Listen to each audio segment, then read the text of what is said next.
This guy brings a revolver to the job and he pulls it out and actually shows me, because it wasn't nobody, and I was clocking out. And as he was putting it up, it went off and it shot me. I couldn't feel my arm. My arm went dead. It was dead. Even now to be like, hey, can I remove this bullet? I'm just like, it's a part of me.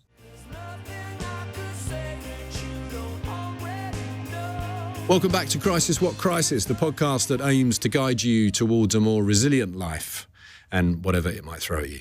If this is your first time with us, then please hit subscribe wherever you're watching or listening. It really does help make sure that these, I hope, useful conversations are shared as widely as possible.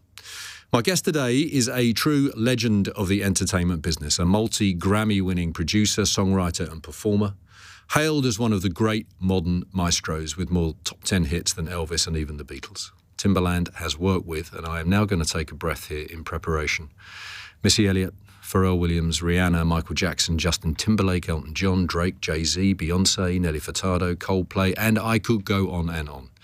In fact, the list of people who haven't benefited from Timbaland's genius touch would actually be shorter, I suspect.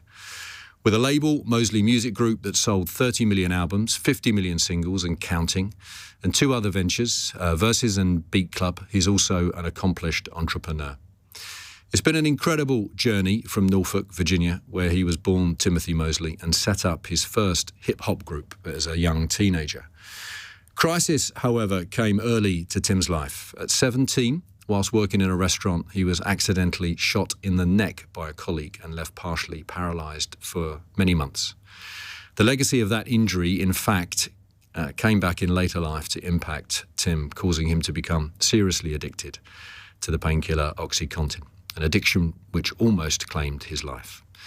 A remarkable self-driven recovery has seen Tim embrace a fitness and health regime that has transformed him, both in terms of creativity, productivity, and his frankly irritatingly age-defying physique. Tim is passionate about the issues of addiction and depression, particularly in the music community, where he's lost a number of very close friends. He states that while he came from the era of drug dealers making rap hits, we are now in the era of drug users. So in this episode, we are in the company of someone who has experienced the true high points of show business success and all it has to offer, but who can also tell us about the pitfalls, those crises which he has so successfully managed to navigate. Timbaland, Tim, if I may, a very warm welcome to Crisis What Crisis. Thank you. Thank you for having me. Warmer at your end than mine, I think, as we are talking to you from Miami, I think. Yeah, Miami. Tim, we were originally due to have this chat in person on stage at the Global Wellness Summit in Doha, but the conference was moved and logistics got in the way.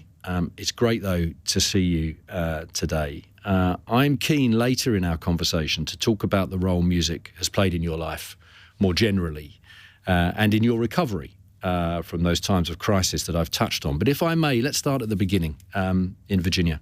Tell us a bit, please, about your upbringing, Tim, about those early years.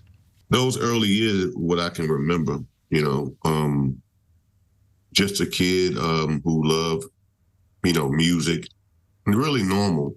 I always wanted to be I didn't always want, I was a DJ. I always loved music, always loved sound. Started to DJ like local house parties, and that was really the thing for me in Virginia, like, and going to the football games because that was the popular thing to do. That was the thing for us to get out as teenagers. That was the outlet.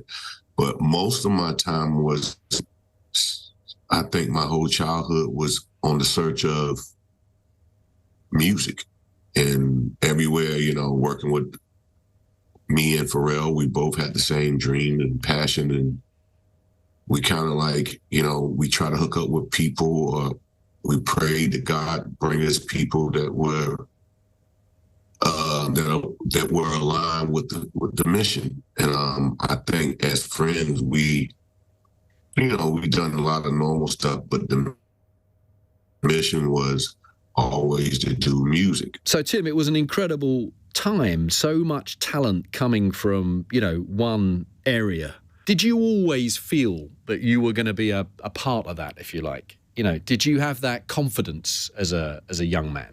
I have to be honest. I didn't have I didn't have the confidence. I just had the drive and the love and the will.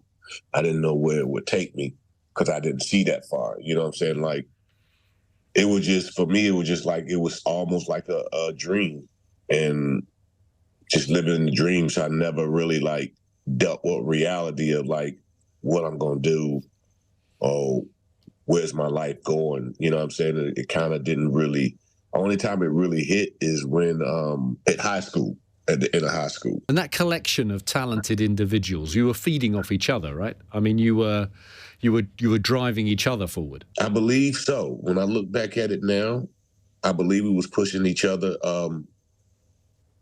to stay in the fight, or just, kids just loving music. So let's move forward. You're 17, you're driving towards that dream, but at that stage you're working in a Red Lobster restaurant in Norfolk, I think, in Virginia. It was Virginia Beach. Tell us, Tim, what happened there? Tell us about that day that I've alluded to in the introduction, when you were accidentally shot.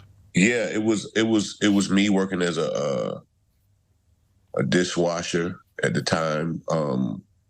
Just having a job. That was the thing to do. As a teenager, you got have a job. So it was me working in the back. All of us kids from high school. And the one thing we did in high school, like, it's weird. If a fight was going to happen, if somebody had a problem with somebody, they would fight at a football game, which was weird. So it's almost like a build up to a show. Right. I'm like, well, you could have just got the fight over with when, wait to the football game. So, and it was, I guess, a rivalry with these guys from another school. This guy named Tyreek was going to fight one of my friends, and he brought a gun to the job, and he said, I got something for your friend, because, I guess they was known for jumping and pulling out sticks and stuff like that, from what I've heard. But then this guy brings a revolver to the job, and he pulls it out and show people, and actually shows me, because there wasn't nobody, and I was clocking out, and as he was putting it up, it went off. And it shot me, grazed my neck.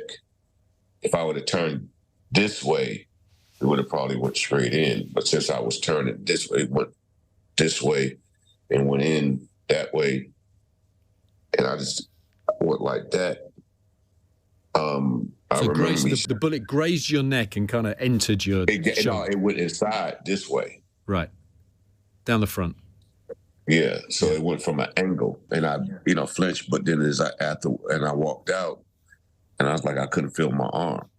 My arm went dead. It was dead. Like the nerve just boom, just dead. Thinking back now, it's like, it's just like, wow, death is like boom. It was just like that. Like it was almost like me grabbing somebody else's hand. That's what it felt like. Is the memory of it still quite vivid for you? I had to think deep, because you got to think about it. Life has a lot of journeys. You know what I'm saying? And some journeys, I've noticed that God kind of like give you glimpses of certain things to remember, especially probably a person like me with a lot of passion, and maybe he knows his children. So I think for me, memories, he give me some stuff that I can relive maybe for a future event. You know what I'm saying? Yeah. Like a reminder, like, don't get so high up on your horse. Remember, like, don't take stuff for granted. More like, that's how the memories come back for me. But I think that didn't steer me away from my career or me doing the love of music. Even with my arm being paralyzed and going through physical therapy, I still found a way to DJ and still made a way to figure out things. That's the thing, when you have a lot of drive, you're going to try to figure out a way to fix the problem. This bullet, this bullet that went in you. I mean, an inch either way, right? And that. Yeah, the bullet's still in me too. The bullet is still in you. Yes. And it can't be removed because there's a concern about what it will cause. Probably mess with the nerve or could mess with the nerve. And I didn't really go back to go even get a second opinion or go back and say even now to be like, hey, can I remove this bullet? I'm just like, it's a part of me, you know. Really? Is that your view? You don't want to. You actually don't want to take it out. Don't make it, because it's part of just. I don't know what the trial was or the tribulation to that moment, but it's one of those moments where that's the memory. You know what I'm saying? So I can never disconnect. Having that bullet in me is like I rub my arm and it's like keeps reminding me why I'm blessed to be here and what's my purpose that I have to serve going forward. So it's a part of me. So you remove that, kind of like you removing, that's the problem. People kind of like, some scars are meant to be there. It's for a reminder, you know what I'm saying? People try to remove their baggage. Sometimes some baggage is meant to be there to help you go forward. It's quite astonishing. Tim, let's move on with the story. As you say, despite the injury, you keep DJing, you keep pushing yourself forward. You're part, as I say, of this amazing kind of Virginian talent hub with people including Pharrell and Missy Elliott. What was the breakthrough moment for you? When you look back at your career, can you identify those moments in time where the door just you felt the door properly opened for you? I don't know if I ever felt the door properly open. I felt like my music was good and people loved it. And I felt like it was good. When Missy used to tell me how great it was, I was like, yeah, okay, whatever. But it really was Missy Elliott who really stirred the ship, because I was there beside her, but I think her will to success was maybe stronger than mine. You know what I'm saying? And I know it was stronger than mine. She believed probably more than what I believe, and she pushed me to be great, That's what I most remember about my career is Missy believing that I was the only guy that can give her the sound she was looking for to prevail in her life of music. Did it feel like a partnership? Yeah, no, but it's more like a bond. She stood on that. Look at all the albums. She didn't stray away from nothing.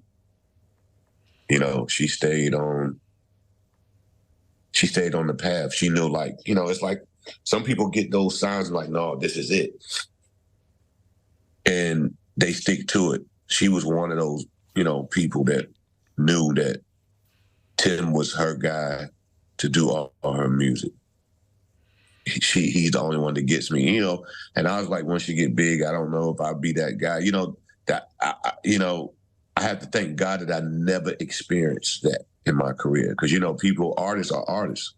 And when, people come in and, label people come in and they try to persuade artists to try this person, to try that person, I never had to deal with that. Maybe because I was that person. You know what I'm saying?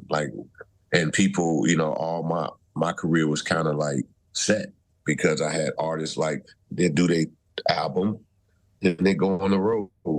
But I had my complete crew.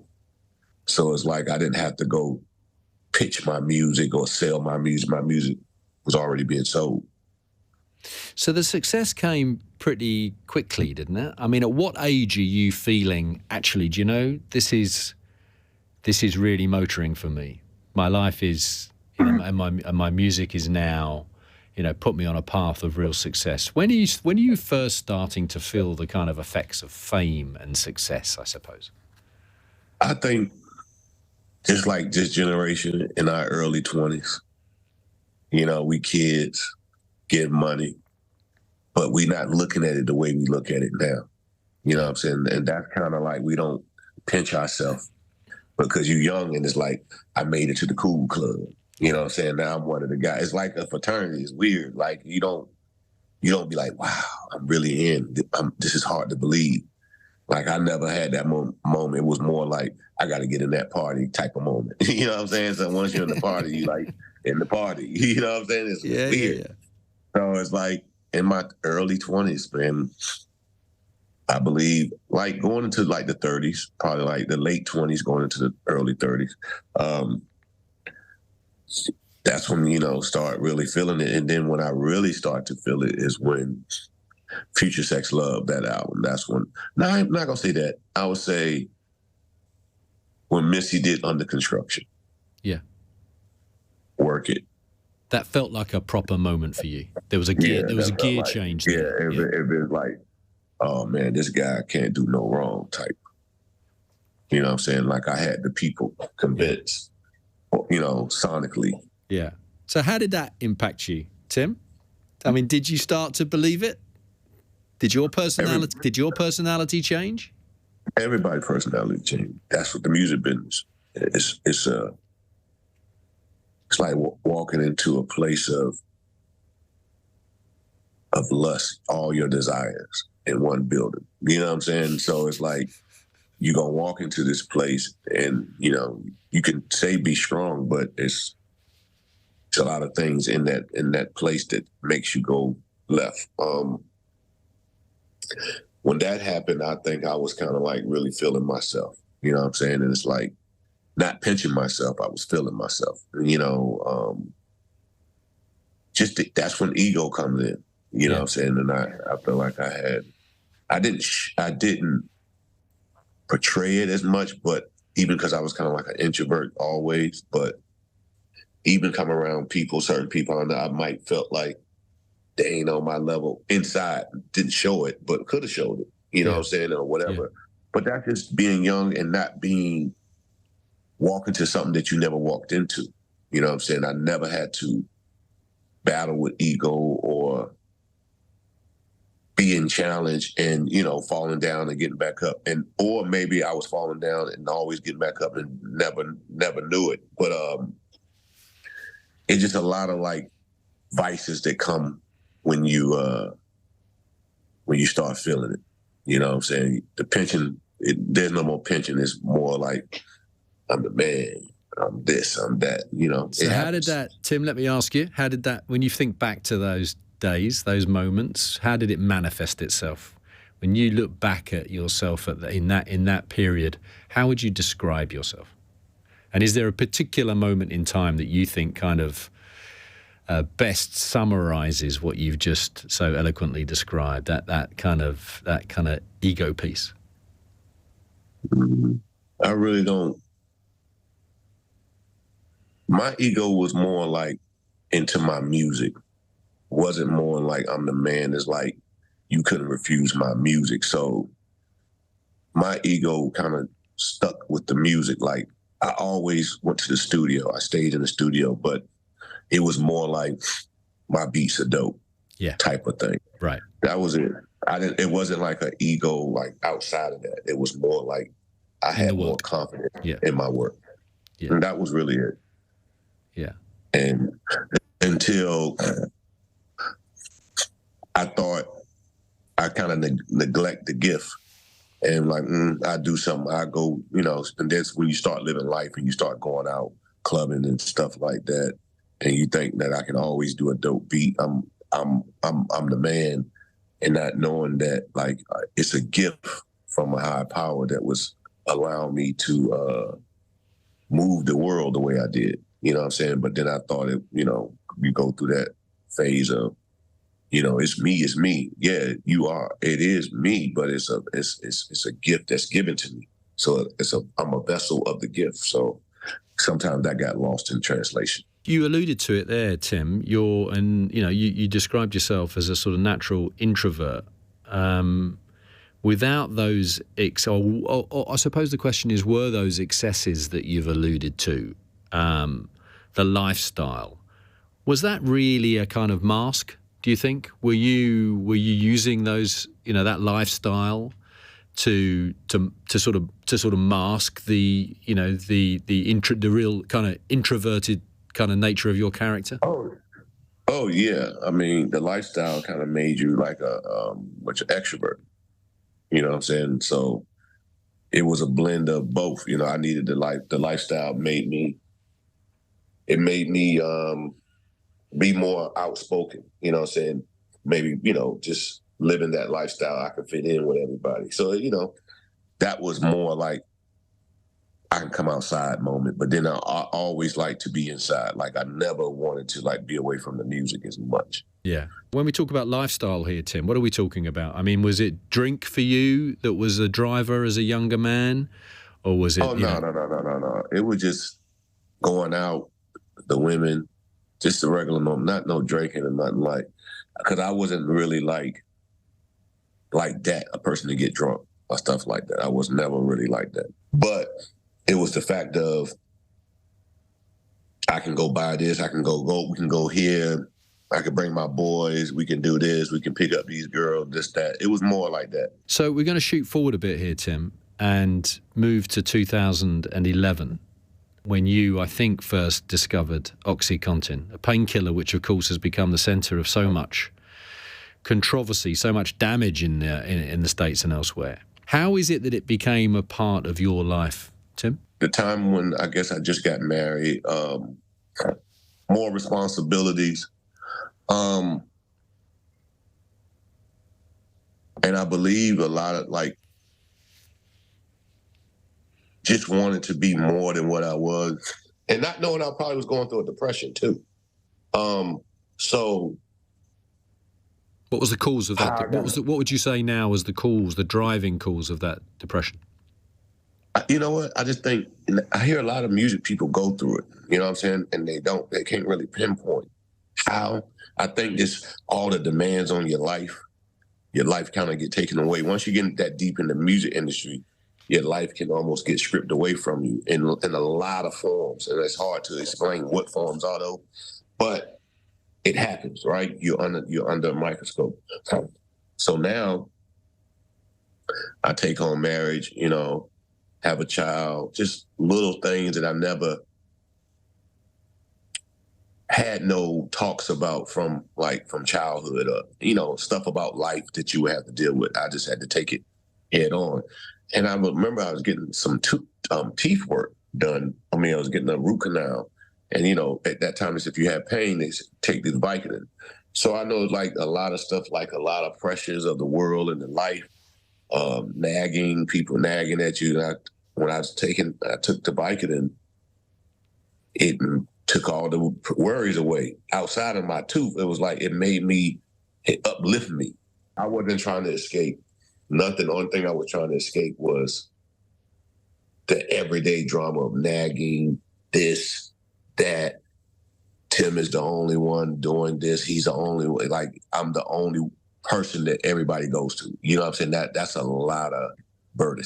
You know what I'm saying? Like, and that just was a phase that I wasn't prepared for. You get prepared for a lot of things in life, but some things can catch you by storm. The fact that so many people now were relying on you. Yeah, and then knowing who around you for the snakes around you, got to cut your grass. You know what I'm saying? Like, you gotta weed people out, fire this. That's a lot. It's a lot. You know what I'm saying? So popping that pill, boy, makes you know who you want to get, make you feel like Superman. This person gotta go. But then when you don't have it no more, the withdrawal comes in, the irritation, the crankiness, all the like, who is this person? You know what I'm saying? So, but it was more like a drug, like, I need it. And I felt, and to the point, like, I need it so I can function, like to have a conversation, to really like be in a upper mood, you know what I'm saying? Like, and then sometimes once you start taking a lot of more than a week, I think the pills put you in depression. You know what I'm saying? Like just taking them, you know what I'm saying? Yeah. Just taking them, period. You know what I'm saying? It puts you in a state of depression. It's been compared to heroin, OxyContin, both in terms of its addictive nature, but also obviously the kind of, euphoria that it induces. Are you able now to look back at that period of addiction and sort of recognize, its impact on you on a kind of day-to-day basis, if you like? Tell me about a day in Tim's life when your addiction was at its peak. I mean, my addiction probably been at a peak. It was always like wake up. We wouldn't be talking right now. How about that? Because I'd probably be asleep all the way to about 5 or 6 o'clock. Right. Always wanting to be in the dark. Those are main things that I remember. Always sleeping all day, going to work about 12 o'clock to the studio. Picking up the kids, just engulfed in this euphoria state, never wanted to leave. You know what I'm saying? So sleeping, didn't realize now that I look back at it, that was killing me. You know what I'm saying? The sleeping all day, didn't want the light to come in. Those are things that I really remember about what I had to, Yeah. How many pills were you taking once the addiction had really taken hold? Just give us a sense of the scale of it. About 180 milligrams a day. Which is, to say that is... That's like 260 OxyContins. I think the green ones. Before they put the time release on them. I think they did have the time release. I had them before they had the time release, and I had them when they didn't have the time release. Yes. Yeah. And were you trying to get around the time? I had a high tolerance. I had to have tolerance. Like that's the thing about my body. Like if I take anything for a period of time, like 2 or 3 days, it soaks it right up. Right. Okay. And it's like that's not enough. You know what I'm saying? Even when I got a high tolerance. So. Yeah. But that is one of the issues with OxyContin, right? Is that the tolerance levels are incredibly high, which of course in turn creates the constant need to top up or to take more. And it sounds like you found yourself in that place very quickly. Were you trying to? We should explain that there is a time delay on the drug, or there was a time delay introduced to the drug because of the addictive issues. But of course, you get round that if you bit into it, or if you kind of turn the pill into powder. I mean, were you playing that game as well? No. I was only playing the maybe biting it once or twice, but mostly just taking it and letting it do its effect. Right. But I didn't go into the sniffing. I want that. Like I just kept it. It was more like a pattern. I wasn't like that addicted to where like I gotta sniff it. I need. It was more like I need it in my daily routine. Yeah, like it become a habit. It become a habit. Yeah. Exactly. Yeah. You convinced yourself, I think, Tim, that you needed it in part because of the pain that you were still experiencing from that gunshot wound that we talked about. Yes. And you know what? I think it was, and to all fairness, I did have pain. My nerves still started to hurt. And I think when I felt it hurt more is because I didn't have the pill to take it. So I think the pill kind of did something to the nerve to make it dependent on it a little bit. Okay. That was like more the thing. Like I think it was weird. Like I didn't need from what I can remember, I didn't. I just took it. It was like a very like a habit, like something I just needed. Yeah, you know what I'm saying? It just became a part of your life. Tim, just give me a sense of the impact on your personal life. You've got obviously you're in a relationship. You've got young kids. Just give us a sense of how that was impacting. As we talk about, man, it's, and I hope a lot of people listen to this. It's hard to talk about something when you're in the vortex of it, right? I'm blessed to be here. That's the best way I can tell you. I don't even know how I survived. Like when you're in it, you're in a dark circle. It's almost like the movie Get Out. It's you in that black hole. You're moving, you're functioning, but you're not functioning. And it's like it's half a life. It's very, very hard. You're not yourself. And I just thank God, it's funny. My daughter's turning 16, and I'm so blessed to see her turn 16 because it was times that I probably wouldn't have saw that happen. I could tell you it's definitely a vortex where you get caught up into. Yeah. And you won't realize it. And And, you know, I want to be a voice of, you know, of reason to help people, but addiction is hard. And I tell people, how long were you in that vortex for, Tim? How long did this go on for? Years into my divorce. Like, God told me enough is enough. Took everything.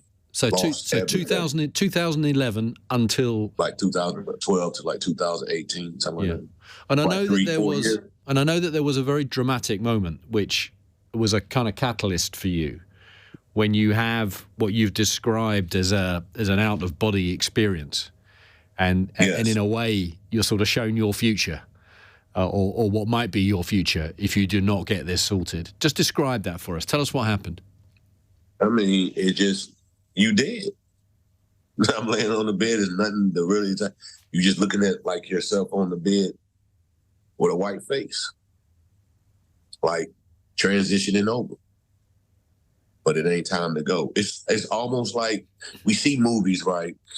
It's the perfect example is Deadpool. When at the end, I know it's wild, but he go see his wife, and he's ready to go see her. It's just like that. It's just like it's just like, but God, it's not your time yet. I got more for you to do. Is that still quite? Again, I'm going to ask the question that I asked earlier. Is that still quite vivid for you? That memory, is that memory clear to you? Oh man, that's so vivid because it's vivid because it's a blessing. You know what I'm saying? Like I don't take what could have happened for granted. You know, it's always a reminder, like,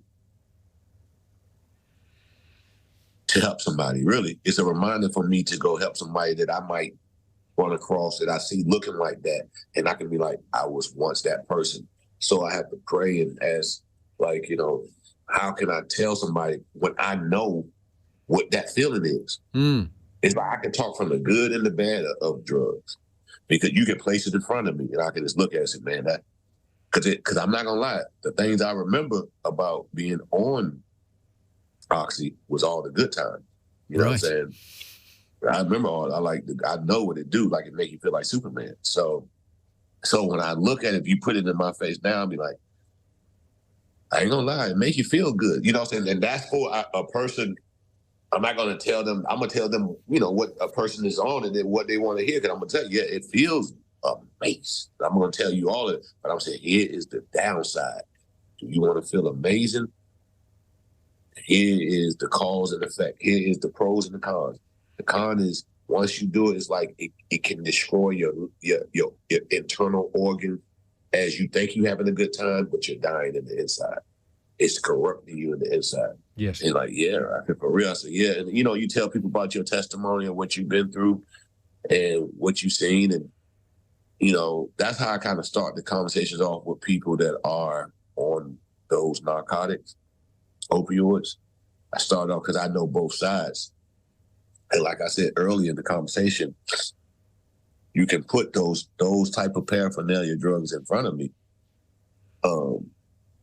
And it don't, like, I don't have no relapse thing. You know what I'm saying? That's how I know it was like a habit. Yes. So people was like, it wasn't like something, I was taking it to escape. You know what I'm saying? I wasn't taking it because, you know, people, I gotta have it, I was trying to escape something. And once I know that, like, life was good, that's what life is. It's not about, it's about going through trials and tribulation. That's why I can look at it with the grace of God, and you can put those things around me. I mean, when I had to go to the doctor said, I can write you a prescription. I said, I'm cool with the Advil. I just take the pain. I'm good. I don't need that. And then one time I got like a little surgery, and he had to give me, I had to take it because it was just like 2 months. I can't take this. So I took a half of something, not even as strong as a Percocet. And I took it, and it was like no reminiscent of nothing of the past. Like it was like, man, I don't like this feeling. You know what I'm saying? Let's chart that journey, because you've described, you know, what sounds like a divine intervention, frankly, but there were other interventions. You know what? People at that moment it's hard. I had one person who wrote me, one of my guys who used to work for me. yeah, he sent me a text. But other people, you know, they don't. It's hard to go tell somebody, "Hey, you need help," you know. And I think people saw it, but they didn't know how to approach. What would you say to someone who is a friend of, in a relationship with, related to someone who is going through an addiction? Would you encourage them to actually then to step in? What I would give them the steps, because I didn't go to a doctor. I didn't go to nobody. I didn't take no Bioxone or whatever they call it to wean you off. I didn't do none of that. So tell me how you did it. Just, you know, with the grace of God, just grace, favor. And I would give people the steps. So I just started to cut it up. I didn't cold turkey. I just took less and let my body go through the withdrawal. Right. Okay. Now, you know, withdrawal your body will from start to twitch. Yeah. You know, because you're taking 180, you're dropping down to maybe 100. I mean, you take 160, whatever. So you dropping it down, you cutting it. So you still have some, but it wears off quick if you got a high tolerance. So now you're going through withdrawals, and now your body it's not going to be as bad because you still have some in your system, but you're going to go through some sickness. And then after that, it kind of like wears off. You do it as prescribed, right? So you wean yourself off. So you say every 6 hours you take another one. You know, you might go through some cold sweats, but it won't be as bad as if cold turkey. You know what I'm saying? You'll still get fevers. Then you take the other one. Next thing you know, from my experience, my body started to acclimate to the small doses to the point to where I didn't take any no more. So I would say that process can take, depending on how strong you are, and because when that withdrawal come in, that's a whole different ball game. You know, that's a different adjective. You know, sweating and it's just a lot, right? So yeah. Depending on the person or what they can take, it might can take a while. Was that recovery then, which was remarkable in that it was self-powered? As you say, you weren't doing this with the help of doctors. You'd worked this out for yourself. You were effectively kind of weaning yourself off one of the most addictive drugs that there is. Yeah. Was that a straight line, that recovery, or did you, or like most recoveries, were there bumps in the road? No. Did you slip back? No bump. Those all out. When I say I'm gonna do something, I do it. That's incredible mental resilience. Let me ask you where that comes from then, Tim. So that resilience that got you through that, you've explained what perhaps took you to the darker places. Explain to me, please, what it is about you, your makeup, your background, maybe your upbringing, I don't know, that gave you that core of resilience. Other than obviously your faith. Nothing. That's it. I mean, it's just me as a person can look outside of myself. Of course, my kids wanted to live and be, that's one thing. But you can say, oh, I'm going to do it for my kids. I want to see my kids grow up, blah, blah, blah. People say that, but you got to feel that. You got to feel everything. You got to really want what you want. And I know that God has something better for me. You know what I'm saying? And it was a wake-up call because it wasn't only about just that. Like when, at my divorce, he took everything. Like that's when I cleaned up my whole life. Like he said, I'm going to repair you and rebuild you. And trust me, I went through 10 years of rebuilding that, and it was like changing everything. We should explain that this your divorce was running in parallel with this. How were things professionally through that period? I mean, you were bad because I'm not really working as much. I couldn't really work. I lost it. I lost my ear for hearing music the way I used to hear. Right. Doing when I was clean. like it was one thing after another. Like it wasn't like, okay, now I'm not taking drugs, but my music don't sound great. My brain is discombobulated. I have to rebuild my brain cells back over. You know what I'm saying? Like I'm functionable. It was a process, and I had to go through a lot of, I would call it brain farts, meaning like my queen today been with me through the whole journey, and she could tell you a whole different story because she dealt with like the attitudes, the switch ups, and when you go through the withdrawals, and not withdrawal, but like just not taking it no more, it still does something to your brain. You still, it's still in you. You're still not detox all the way. Yeah. You know what I'm saying? Meaning that. Yeah. We're talking about Michelle, I think, aren't we? Yes. Yeah. Yes. And she, I think, has said that there were times when she feared that you'd be, on a night that you'd be going up to bed, that you wouldn't be alive again, and you wouldn't be alive in the morning. Yeah. She was living with that pretty constant fear. Off and on. But like we both had, like, our faith is strong, and that's why we, she a soldier. She rode through the storm. She tell me incidents sometimes now. Back then I couldn't accept the incidents that because it was putting her through a battle. You know what I'm saying? So even though I'm not taking the drug, you would think I was on drugs because I still have that withdrawal, like irritation, jumping, all that, because your body's getting back acclimated. It doesn't happen overnight. You still gonna, your loved ones are gonna experience some different things about you as you go through this process. Yeah, you stop taking it, which is a great thing. But depending on how long you've been taking it, your body's gonna go through some recovery. Yes. It's just what it is. If you haven't been taking it for a long time, you say, I've been addicted for years. If you say a year, maybe it won't be as harsh. But if you're talking about 4 to 5 years of addiction, we're going to have to monitor you for at least a good 2 years. Yeah. I'm just being honest. You know what I'm saying? I'm keeping it. People go, oh, you get it. No, I'm telling you, getting off, you're going to feel 100%.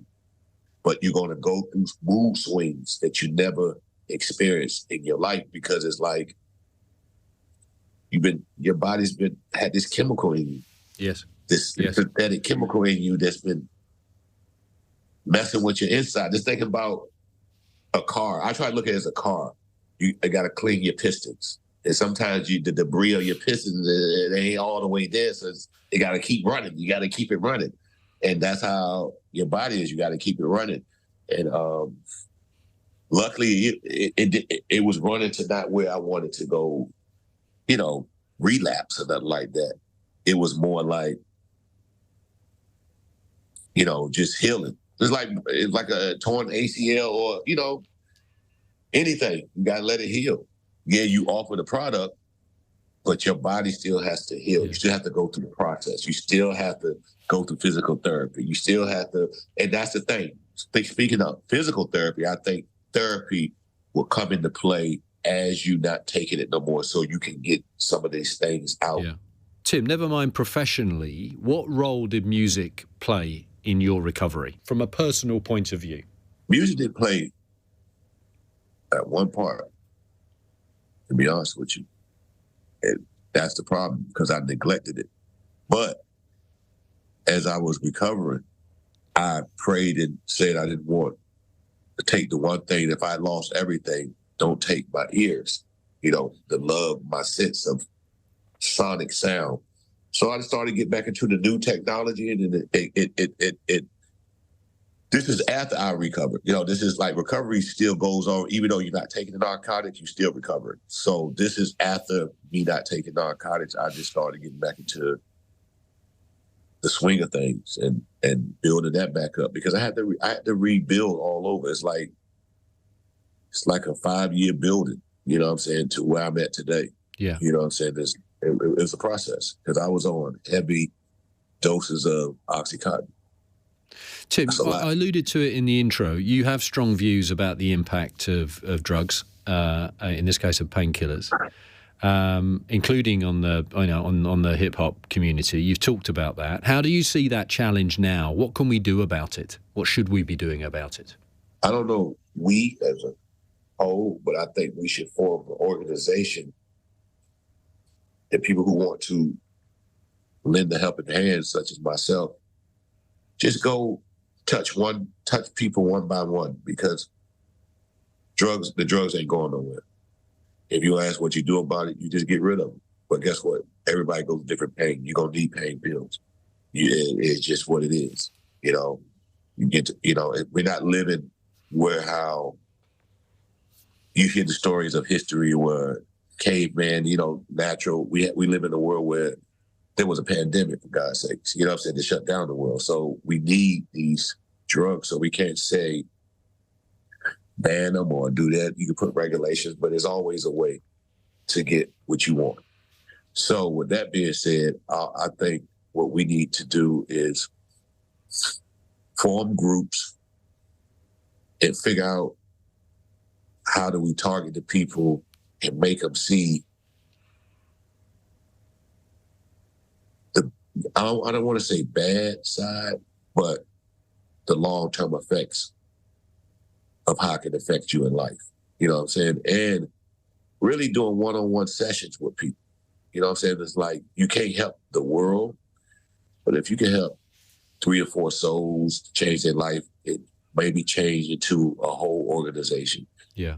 But I think it starts with people being passionate about not letting people destroy themselves. And presumably the importance of, as you're doing here, for which thank you on this podcast, the importance of telling your stories, right? And not forgetting the stories of the past. I mean, obviously there've been so many people, from the world of music, from the world of showbiz more broadly, who have, lost their lives. But for you to be able to stand up as an example of someone who found their way through, and I've got to say to you, it's an incredible thing to be doing. Yeah, I think I'm gonna always stand on what's right, and I feel like that's my purpose. I feel like God gave me. I'm here. I can't help everybody, but I know I can help somebody. Let's talk about the importance of work, Tim, for which you, of course, music sits at the centre of. But you're also a very skilled businessman. Versus, which you conceived with Swizz Beatz during lockdown, is an epic success. And Beat Club, a platform you built with your manager Gary Morello, for which you recently received the Variety Pioneer Award. And of course, you have a partnership, I should say, with Mindstream, who my listeners will know have been partners of this podcast for quite some time. So we talk a lot about the power of music on this podcast, the part it plays in so many of our guests' resilience stories. I suppose the question is, how else are you now applying your belief in the power of music in the context of crisis? Just giving people different frequencies because frequencies change the mood of, it does something in the brain. And I always think that sounds control moods. The biggest thing I always say, if you want to change the atmosphere in the room, put on some music. And music is a very powerful tool. So I'm actually doing a wellness CD, frequencies that I think that help me calm me out through a crisis of like mental breakdown, because sound, you don't realize it. Even in your thoughts of distress, you'd be like, if the right tone is going a certain way, it changes your perspective and your attitude. And you don't even realize it. Like, music is the most powerful drug you can take without, and yes, it's a great addiction. That's the only drug you should be addicted to, is music, and we are. When we walk outside, why do you want to go on vacation? Why do you want to go to the water? Why you want to get, because you want to what? You want to hear the water. Yeah, you want to get in the water, some people. But some people go outside by the beach. Why? Because you want to hear the waves. That's a sound. So think about it. If there was no birds chirping, how would we be? And so I tell people every day, when you walk outside, that's music. Music is, and you need it. That's why you want to go on vacation. That's why you want to go places. You want to hear the breeze. You want to feel the wind. The wind has a sound, has a sound that does something to the body. So for me, it's important for me to do like a CD, a playlist that curates the mind, that brings your levels down. That's important. And that's more about sound than it is the kind of music that you're obviously famous for. I mean, that's a different direction for you. Sound and melody. Do you think sound and melody? Yeah. Sound and melody, because it definitely will have a melody, because I need the melody with the sound. But I will pick the right sound to make the melody. So it's still like sound and melody. Yeah. But they marry each other. So what's on your, aside from this project, Tim, what's on your resilience playlist? If I said to you, right, I'm just going to give you, 3 songs that for you kind of inspire that feeling that supports your ability to kind of get through difficulty. You said a sound? No, a song. I know, a piece of music, whatever it is. If I were to ask you for your kind of resilience playlist, what would be at the top of it? It all depends on the day. Every day it changes. It might want to go to old school, some Marvin Gaye, or it might just be it's just sounding like what they do, the mind therapy, when you see the guy turn around, might be just be a frequency of like scream, or it could be a podcast, because I just want to hear a great tone of a voice. Yeah. You know what I'm saying? It varies. It varies. Can I ask you, there must be tracks, perhaps also music that takes you back to the dark days as well? Do you avoid that when you hear a sound? Can it take you back to a more difficult time? And if it does, do you avoid it? Or are you for carrying, living with, moving forward with it? Nothing takes me back to the dark days. Nothing takes me back to the dark days. And if it do, I'll be like, I'm not going to think about the bad of the dark. I'm going to think about the light in the dark. You know what I'm saying? Because it was dark as an overall whole, but like, I still had some fun in there, dog. It was not the best fun. You know what I'm saying? Not the right fun, but dangerous. So, like, cause some of them things, sometimes, like I told you, those drugs make you feel like Superman. Okay, so sometimes it was fun. So if I hear music, if I can hear something that can relate, like, damn, I remember I was on, and I took a perky, man. I remember, so it's nothing that brings it like music is like, music, I just love it. So nothing about it is dark. Nothing about it will make me turn it off. Not I just love it. I don't have music playing when dark times has happened. You know what I'm saying? But I can say, I remember this song was playing, blah, blah, blah. It don't make me not listen to the song. I still look at this. I love the song, So I love music. Very good. Tim, with the thank good you. and the bad that come with it. Yeah. Thank you so much for your time today. We really appreciate it. Thank you for sharing your story, a valuable story, as we touched on earlier. The sharing of those kind of stories is absolutely critical if we're going to try and, wrestle with these issues and make progress with them. So thank you so much for joining us. Thank you for having me. If you've enjoyed this episode, please do give us a rating and a review. It really helps. And if you hit subscribe, wherever you download your podcast from, you'll find loads more useful crisis conversations. You can follow us on Instagram and TikTok, and you can watch the full episodes on YouTube. Just search for Crisis What Crisis Podcast. You can also find full transcripts of this and every episode on our website, crisiswhatcrisis.com. Thanks again for joining us.